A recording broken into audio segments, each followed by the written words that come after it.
بسم الله الرحمن الرحيم تبارك الذي بيده الملك وهو على كل شيء قدير الذي خلق الموت والحياة ليبلوكم أيكم أحسن عملا وهو العزيز الغفور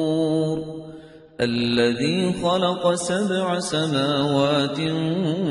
طباقا ما ترى في خلق الرحمن من تفاوت فارجع البصر هل ترى من فطور ثم ارجع البصر كرتين ينقلب إليك البصر خاسئا وهو حسير ولقد زينا السماء الدنيا بمصابيح وجعلناها رجوما للشياطين وأعتدنا لهم عذاب السعير وللذين كفروا بربهم عذاب جهنم وبئس المصير إذا ألقوا فيها سمعوا لها شهيقا وهي تفور تكاد تميز من الغيظ كلما ألقي فيها فوج سألهم خزنتها ألم يأتكم نذير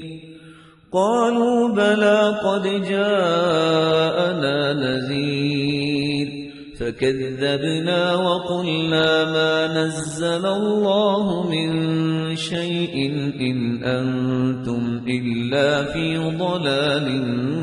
كبير وقالوا لو كنا نسمع أو نعقل ما كنا في أصحاب السعير فاعترفوا بذنبهم فسحقا لأصحاب السعير إن الذين يخشون ربهم بالغيب لهم مغفرة وأجر كبير وأسروا قولكم أو اجهروا به إنه عليم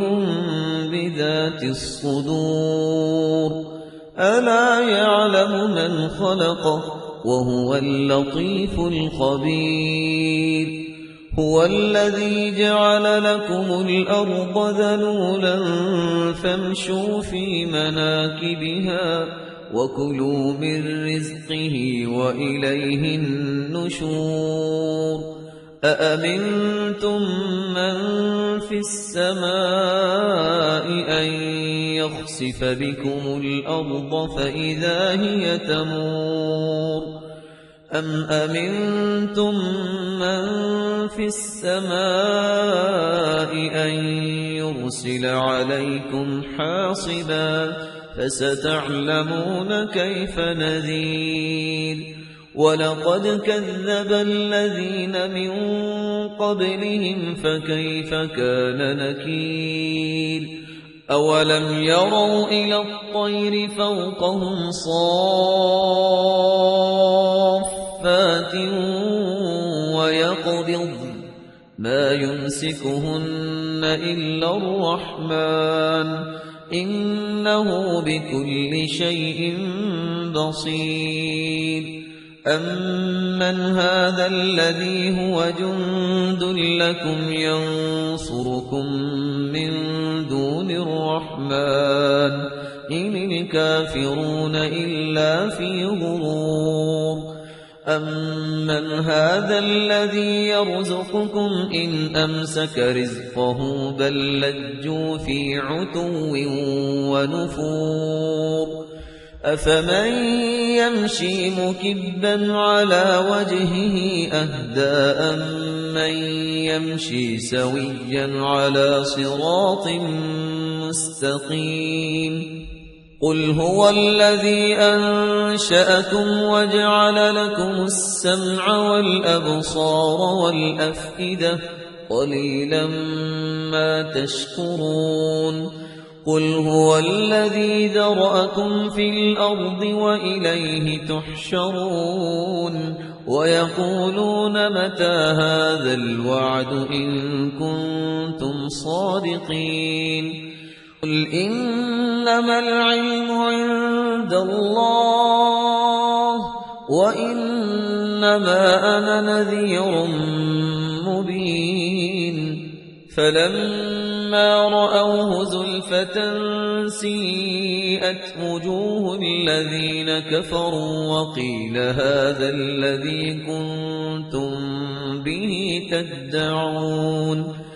قل أرأيتم إن أهلكني الله ومن معي أو رحمنا فمن يجير الكافرين من عذاب أليم قل هو الرحمن آمنا به وعليه توكلنا فستعلمون من هو في ضلال مبين قل أرأيتم إن أصبح ماؤكم غورا فمن يأتيكم بماء معين